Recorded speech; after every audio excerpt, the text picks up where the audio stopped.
Hello everyone, Dark Skeleton here, and today we have two more class-specific cards for Whispers of the Old Gods to review, and I think they're actually both fairly solid in their own right, especially the Shadowcaster, which is a 5-mana 4/4 battle card. Choose a friendly minion, add a 1/1 copy of that card to your hand. It costs 1 mana to play. Um, Now, if you know anything about Rogue, it's that they are really good at setting up bullcrap combos.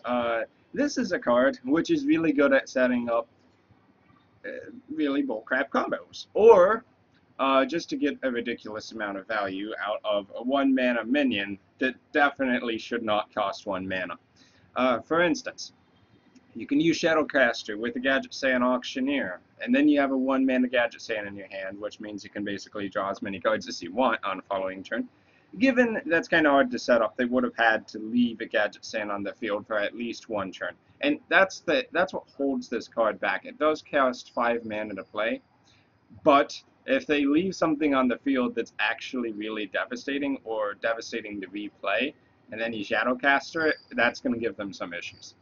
So Gadget Sand Auctioneer is a good option, though after 2 turns of having a Gadget Sand off, maybe that's not the best option because you only need so much card draw. Maybe a better example would be Malygos. If you actually manage to Shadowcaster a Malygos, then 1 mana plus 5 spell damage and then whatever cards in your hand, you win the game. But that said, if Malygos lives a turn and you happen to have extra spells to play, you probably already won the game anyway. So in those two cases, it's definitely a win more card, isn't it? Um, Now, more neutral or class non-specific examples that come to mind would be Ragnaros the Fire Lord. You copy a 1/1 Ragnaros, and you can play it again. It deals 8 damage to a random minion. That is a really good battle cry for this guy, and copying a Ragnaros is probably good enough to justify a 4/4 for 5 mana.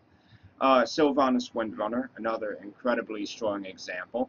Um, you could kind of redefine this card text as 5 mana, 4/4, add a 1/1 Sylvanas into your hand that is guaranteed to steal one of your opponent's minions. And you can even kill your own Sylvanas off. It's a 1/1, so you could just use it as a 1/1, steal whatever your opponent is going to play. Maybe you backstab your own Sylvanas, I don't know.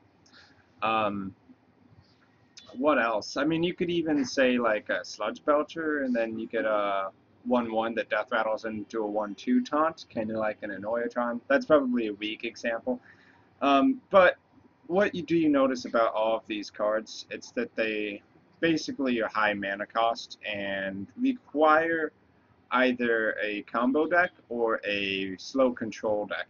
Now, I'm all for playing a Control Rogue, and I probably will try this card out in Control Rogue, and I expect it to have some situations where it's really good, like ridiculously good. Um, will it be good enough to play competitively? Well, initially I thought yes, totally, but after going through all the examples right there, it does require a lot of setup to be really good. And if you don't have the situation where like the stars align, then it really is a 5 mana 4/4 that I guess gets you an extra dude.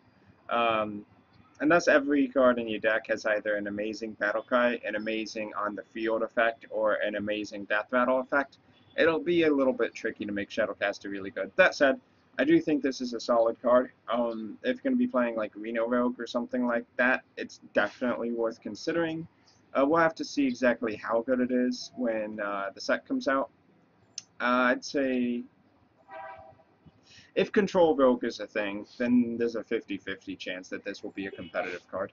If Control Rogue is not a thing, then this card will probably be skipped because Malygos Rogue doesn't need it, and whatever the version of Oil Rogue is going to be now just plays too fast for a card like this. Cool card though, really cool. I like it a lot. So next card, the Forlorn Stalker. 3 mana, 4/2, battle cry, give all your minions with Death Rattle in your hand +1/+1. Now, this is interesting in a couple of ways. First off, it rewards you for being a hunter with a big hand size, which is the complete opposite way most people play hunter, which is just play your hand as fast as possible, pressure your opponent out of the game, go face, go face, go face. Um, and the second thing is that it's kind of hinting towards death rattle decks being what Blizzard wants to have happen, or something like that. But I think Feigned Death is actually out of the meta now, so you can't play Feigned Death in Constructed because that was a GVG card, which is a shame because in a Death Rattle specific Hunter deck, that would have been a crazy card. You can still do it in Wild, of course. So your Death Rattle minions, you can't play Haunted Creeper anymore, so that kind of sucks. You can still throw a Leper Gnome on the field, so a 3/2 Leper Gnome, I guess that's okay, but Leper Gnome was just fine as a 2/1. It's either going to get removed or it doesn't, so I don't think the +1 health really helps there. Savannah Highmane is the obvious example that a mid-range hunter would want to buff up, but would they want to buff it up? Because a 7/6 Savannah Highmane is in BGH territory, and we can't just assume BGH is getting nerfed 100%. It wouldn't actually target Dr. Boom because Dr. Boom's boom bots are summoned, not part of the actual card. So you'd really have to make something that's dramatically different than the regular Hunter deck, and that's the problem. I think in itself, if you have a Death Rattle deck, this card is pretty good. It actually fits a lot. If you get +2/+2 out of this, then it's kind of like a really slow 6/4 for 3 mana. Nowhere near as good as a 6/4 for 3 mana, let me reiterate that. It's really slow. But you could get extra value out of it, kind of like with the Mistwalk with the 6 mana 4/4 Shaman Legendary.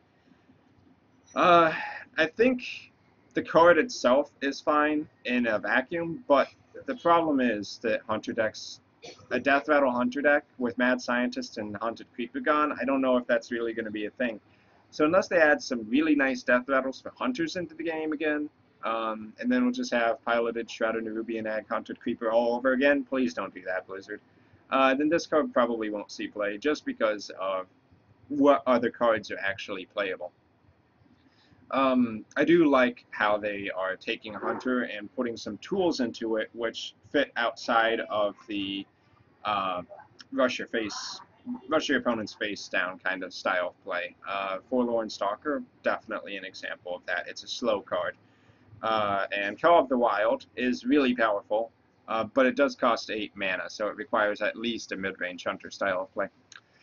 Anyway, yeah, both of these cards could see play in certain decks. Will those decks actually be viable? It's a good question. I'm noticing a lot of these cards are good in the vacuum, but they're not really made for the current deck lists. So probably when the set comes out, things are going to change dramatically, like Control Rogues and Control Hunters or Face Mages or something. I don't know. There's actually no indication of Face Mage, really, and that would just be a Tempo Mage. In any case, I've been Dark Skeleton.